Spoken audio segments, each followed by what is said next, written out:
I like the signing a lot for the Cardinals for the price they got him for, reportedly up to like $5 million. If you can get that for a number one cornerback, that's pretty good. And I mean, we'll see. He stayed on the market despite what he's done, so I don't know if there were some fears among teams that he's slipping a little bit or what, but considering where the Cardinals were before that signing to where they are now, I think it solidifies a lot of things. And sure, you can add to the cornerback spot, and you're going to need to for now and for the future, but I think the Cardinals should feel a lot better about where they're at now with Malcolm Butler.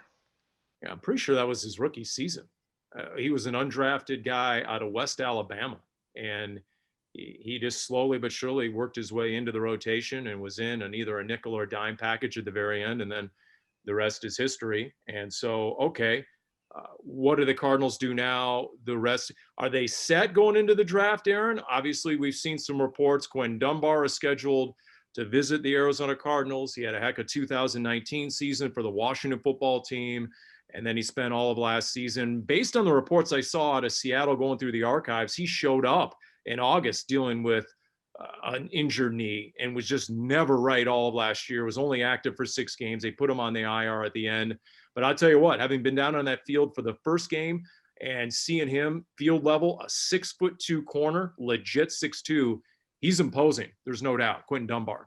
Well, the Seahawks got a lot of praise when they first got him last offseason, and it looked like it might be a really good move, but he got tangled up in some off-field things with the kid from DeAndre Baker, I think his name was, from the Giants, and supposedly they had done some bad things that I'm not going to bring up, because what ended up happening was Dunbar basically got exonerated early in the process, so he wasn't whoever was there. He wasn't the guy. So there was that. So he had that hanging over his head. And then, of course, he was dealing with injury. But there are some things to like about him. And if he's still out there in the market, you would think he could be somebody you could get. Now, supposedly he's going to visit both the Cardinals and the Lions. And if he goes to the Lions first, you never know. They might not let him out of the building, that kind of thing. But ultimately, Paul, I feel like even with Butler, I think they need another veteran cornerback. Now, maybe that's Dunbar, maybe that's somebody else. It'd be nice if they could get somebody who they would feel comfortable starting alongside Butler. You'd have Byron Murphy as the nickel slot guy. Robert Alford is there for depth, and who knows, maybe can challenge for that second starting job, whatever. But if you can get 4 veteran guys like that, if you add one more veteran, it just puts you in such a better position. I do think they need to look long and hard at taking a cornerback in one of the first 2 rounds. It'd be great if like a J.C. Horn was there in the first round. That'd be great.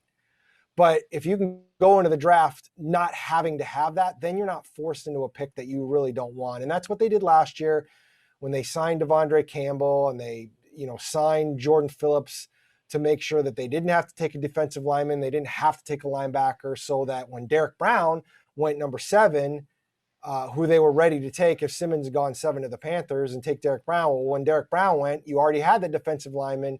You could take Isaiah Simmons, and at 16, there's just so many different options that could be there. You want to have the flexibility, and I think that's ultimately why they need to sign a Dunbar or somebody else.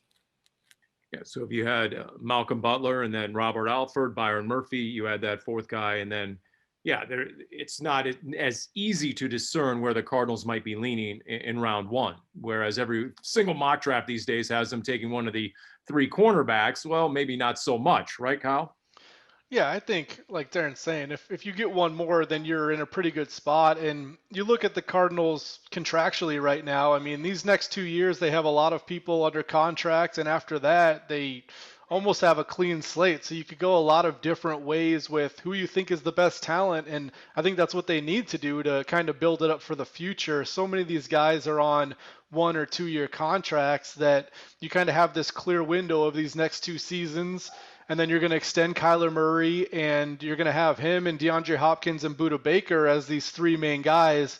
But you need to add some youth and some talent around them. So the last thing you want to do is reach for somebody at 16. If Patrick Surtain and J.C. Horn are gone, there's a question about, is Caleb Farley healthy enough, and would anybody else be worth it at 16? So you certainly don't want to reach there, and signing somebody else would allow them more of that flexibility. Yeah, I'm guessing the words back surgery almost ensure that Caleb Farley is going to be there at 16. That's just my own guess. We'll see what the medical reports, if and when any detailed medical reports come out, considering what this offseason has still been virtual in so many different ways. All I know is, for example, if you go after a Quentin Dunbar, I mean, there's a guy you can match up theoretically against DK Metcalf. Yeah, I mean, just the physical and aspect of the game, the fact that Dunbar spent last season with the Seahawks, he might be your answer. Because look, there might be some detractors out there, Patrick Peterson, but his 2 games against DK Metcalf were excellent. He did a really good job checking DK Metcalf in those 2 Seattle games. So, not saying Malcolm Butler couldn't or isn't capable of doing the same, but think about that. If Patrick Surtain and J.C. Horn are both 6'2", aren't they, right in that range? I mean, you would have some serious size in your defensive backfield at the corner position to make up for some smaller safeties at the very least. Well, they're not getting – one of those guys is definitely going to be off the board when they pick. And at this point, it feels like there's a chance. Although I participated in an mock draft recently, and like in the last couple of days, and the only cornerback off the board at 16 was Surtain. So Horn was there. So who knows? Well, speaking of the defensive backfield and now safeties, what about Sean Williams, who was the, had over 100 tackles? Was he the leading tackler 2 years ago for the Bengals? And then he was a team captain as well. So Sean Williams signs on the line that is dotted.